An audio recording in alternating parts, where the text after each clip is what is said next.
Hi, my name is Mr. Clean, and as you can see, I'm in the bathroom because either this is going to be shit or it's going to be the shit. And you'll tell me which one. So I'm a master's student in French linguistics, and before coming to UGA, I was living in France for 2 years.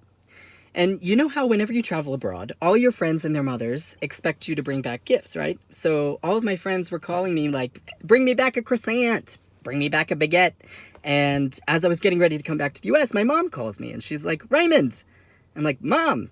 She says, I wanted to give my favorite son a call. Oh, Mom. But your brother didn't pick up, so I thought I'd call you instead. Thoughtful. So after a minute of me telling her about my day and her pretending to be interested, she got to the real reason that she called, and she said, Raymond, you've got to bring back some cheese for the rabbi. And my mother, by the way, is Larry David. And so she explains that I have to bring back the stinkiest cheese because the rabbi really likes stinky French cheese. So I immediately think of the movie The Blues Brothers. And I think about how I have been chosen for this holy mission to select the stinkiest, oldest fromage for the rabbi. And I said, forget the bar mitzvah. This is my moment to prove myself. And I told myself, seriously, I am on a mission from God. And then 2 weeks later, I'm in the airport in Chicago about to become a felon, and things are definitely not going according to the original plan. Well, let me backtrack a minute. So I did select my cheese, one that had been aging somewhere in a cave for 48 years and smelled like rat's ass. But I knew it was going to be perfect. I knew this cheese was going to be the bomb. So I put it in an insulated bag to survive the train ride to Paris and then the 9-hour flight. And by the time I landed in Chicago, the cheese was a little sweaty. And so was I. So I'm standing in customs with my cheese in my suitcase. And then I noticed the sign overhead that says absolutely no animal products. And I'm like, shit! I can't bring French cheese back into the US because it's unpasteurized. And what's going to happen if I try? I have no idea. And if I don't know what happens when you try to smuggle French cheese into the United States, it's obviously because no one has come back to tell the tale. And so something is about to go very wrong.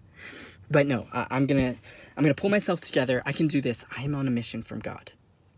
I just won't claim the cheese, walk through customs, and it'll be fine. And then I hear from somewhere behind me in the line, Mum, something really stinks. And Mum's like, leave it alone. Shh. And I'm like, yeah, shh, leave it alone. I'm doing this for God. And then I see that a TSA agent has started coming down the line with a sniffer dog.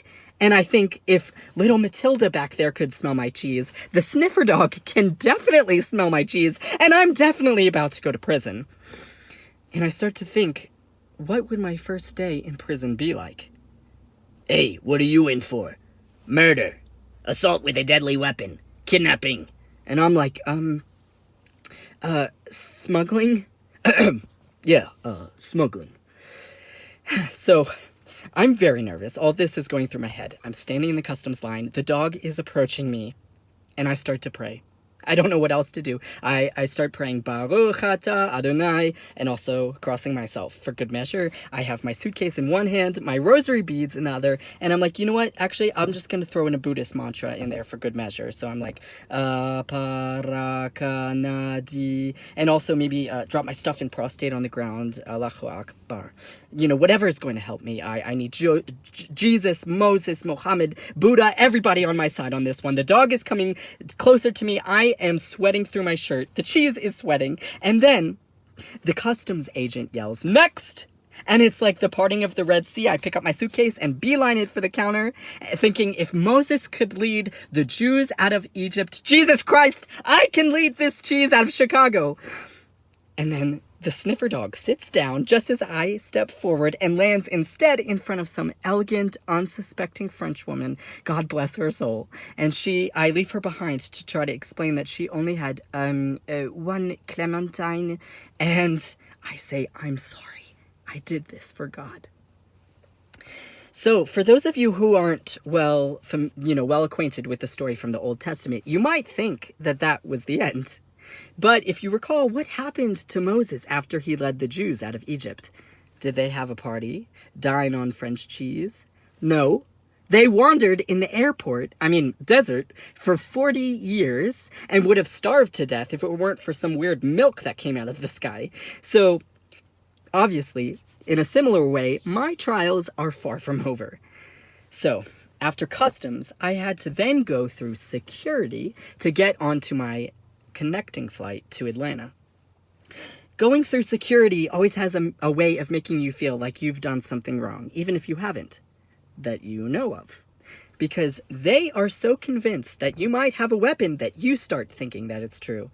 And they look at you suspiciously in a way like they know something about you that you don't. So that by the time all of this is over, you are suspecting yourself. And who was that? Sorry. So they say things that have you really on edge. They're looking at you, and you think maybe you lost consciousness and became a terrorist somewhere between the bathroom and here. You don't know. They say things like, check your front pockets, and you're like, why? What'd I put in there? And they say, raise your arms over your head, and I'm really afraid of what they might find. So, anyway, I'm heading through security, and there are 2 conveyor belts. There's one, the main line, and all the bags travel down this line with no problem. But then, every once in a while, one bag veers off of the main line and goes onto a different conveyor belt. And it's very stressful, so you put your suitcase on the bag thinking, this is like dropping your kid off for the first day of school. Except for your kid smells a little like French cheese. And so you drop your kid off on the conveyor belt, and you're like, bye, honey, have a good day, make good choices. And you hope to God your stinky little duffel child picks the right path, because you know that one path is for the Jews that are going to make it out of Egypt, and one path is for the ones that are not. And so I'm watching the bags go down the line. Clear. Okay, that one made it. All right, clear. Ooh. Oh, no, he's fine.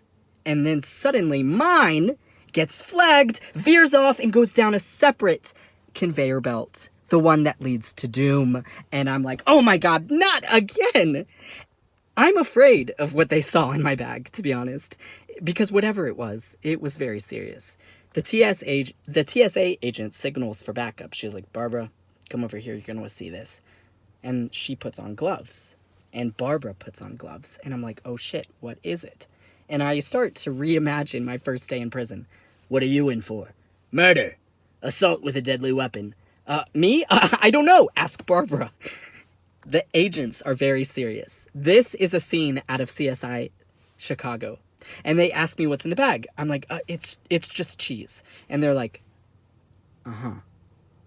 And so they say very seriously, sir, we're going to open the bag. And we ask that you take a step back and do not touch anything.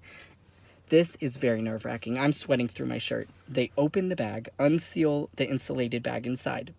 And the French cheese, the sweat just starts wafting out. And they're like, what is it? I don't know. He said it was cheese. And they take out the chèvre, the goat cheese, is in a cylinder. And it's gray on the outside. It probably looks like something that they've never seen before. And so they turn their backs to me, and they start whispering. And I'm like, oh my God, what do they think it is? And then I remember, this is the TSA. They see and hear everything. And I definitely should not have said that this cheese was the bomb. And then they turn back to me and they say, okay. And I'm like, okay. And they're like, yep, you can go. Are you kidding me? This has been one of the most stressful experiences of my life. I've sweat through my shirt. I've been traveling for the past 40 years. And at this point, just arrest me. I've earned it. And they're like, nope, you're good. And then they just turn around and walk away. And I'm so disappointed. But I guess I have completed my mission from God. At least the rabbi will enjoy his cheese, and this will all have been worth it, right? So I get back home with my cheese, finally, and I'm like, I'm proud of myself. I tell my mom, I got the cheese. I will give it to the rabbi this Friday at service, and I will fulfill my mission to God. Jesus will be happy. Moses will be happy. Muhammad, Buddha, they will be thrilled. I have proved myself as the perfect Jewish boy.